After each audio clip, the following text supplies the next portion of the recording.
वंदे मातरम के 150 वर्ष पूरे होने के मौके पर केंद्र सरकार ने राष्ट्रगीत के गायन और वादन के लिए नए दिशा निर्देश जारी किए हैं।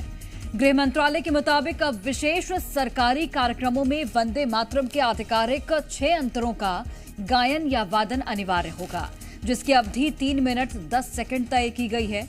नए प्रोटोकॉल के तहत अगर राष्ट्रगान और राष्ट्रगीत एक ही साथ गाए जाने हैं तो पहले राष्ट्रगीत गाया जाएगा। अब इस मुद्दे पर विरोध तय था और शुरू हो गया विरोध। देश के कई मुस्लिम सांसदों से लेकर धार्मिक नेताओं ने वंदे मातरम गाने की अनिवार्यता को लेकर सवाल उठाए हैं। वहीं बीजेपी इसे राष्ट्रवाद का प्रतीक मानती है, विरोध करने वालों को कटघरे में खड़ा करती है।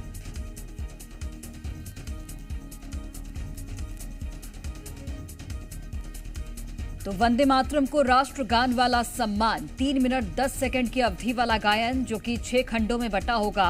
पहले वंदे मातरम गाया जाएगा और फिर राष्ट्रगान गाया जाएगा, यानी कि पहले राष्ट्रगीत का जो गायन है वो होगा, उसके बाद राष्ट्र गान गाया जाएगा। तो सरकार के इस फैसले पर नेताओं का क्या कुछ कहना है वो आपको सुनाते हैं।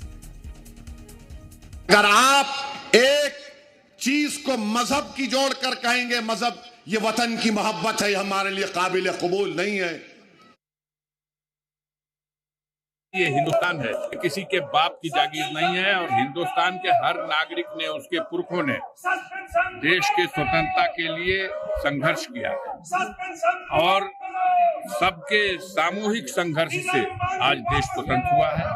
अब जिन लोगों ने एक उंगली भी नहीं कटाई, आज वही लोग अपने को बड़का देशभक्त का लाइसेंस चाहते हैं। कुछ लोग हैं कहेंगे खाएंगे रहेंगे हिंदुस्तान में, खाएंगे हिंदुस्तान में, लेकिन वंदे मातरम गाएंगे नहीं। हम उनकी मंशा को समझें।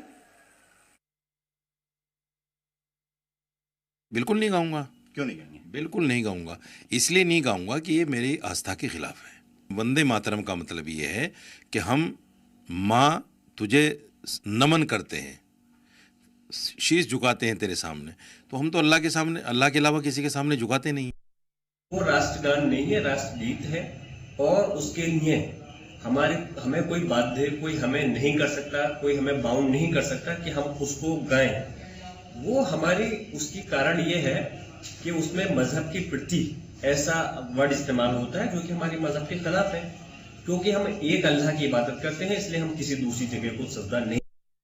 भारतीय जनता पार्टी के कार्यालयों में, ऑफिसेज में गाया जाएगा, क्योंकि जब वंदे मातरम पे चर्चा हो रही थी वो लोग कंफ्यूज हो रहे थे वंदे भारत के साथ, तो एटलीस्ट उनको अंतर तो पता चलेगा। रोज जब बोलेंगे वंदे मातरम गाना गाएंगे तो उनको वंदे भारत और वंदे मातरम में क्या डिफरेंस होता है वो समझ में आएगा। बहुत बड़ा ट्रिब्यूट है बंकिम चटर्जी के लिए। पहले तो जब 150 साल पूरा हुआ तो दोनों हाउस में इस पर डिबेट हुई और देश के लोगों को जानने का मौका मिला इतने लंबे समय के बाद, और इसको लेकर और अभी पूरा का पूरा स्टैंडर्ड जो दिया, बहुत बड़ा ट्रिब्यूट उनकी। युवाओं की मांग थी, जेनजी क्राउड की मांग थी, प्रधानमंत्री मोदी जी ने पूरा किया।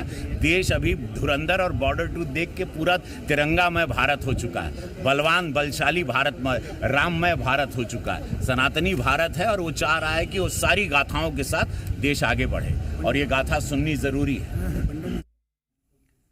तो देखिए, अब वंदे मातरम अनिवार्य कर दिया गया है। वंदे मातरम के 6 अंतरे का गायन वादन होगा। विशेष सरकारी कार्यक्रमों के लिए ये निर्देश जारी किए गए हैं। 3 मिनट 10 सेकंड की अवधि वाला ये गायन होगा। पहले वंदे मातरम और उसके बाद जन गण मन बजेगा। वंदे मातरम के दौरान खड़ा होना अब जरूरी होगा। स्कूलों का काम वंदे मातरम से शुरू होना चाहिए। गृह मंत्रालय ने नए दिशा निर्देश जारी किए हैं। तो वंदे मातरम 3 मिनट करीब 10 सेकंड का होगा। 6 अंतरे में इसको डिवाइड किया गया है और अब वंदे मातरम के दौरान खड़ा होना अनिवार्य है।